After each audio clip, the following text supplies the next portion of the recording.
So this is called negative sleeving. This is actually archival sleeving, and I keep using that word a lot.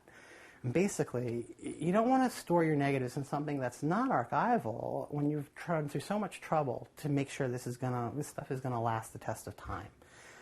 You can buy packages of these, usually about 25 sheets, for about $7. When I first started doing this, when I was a kid, I was just not into.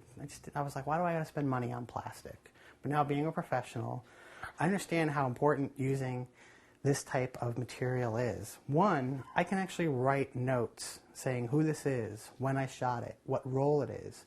And believe it or not, it helps me immensely when I'm going back, sometimes a couple years, to see what I need to print. So this is 35mm plastic sleeving. And this would be the sleeving for a 2 1/4. So again, it's just a wider, and when I use large format, 4x5, the same. A lot of this stuff is habit. If you get into just doing this type of workflow in a certain habit, you'll work fine. So again, this is extremely important material to use when doing traditional darkroom.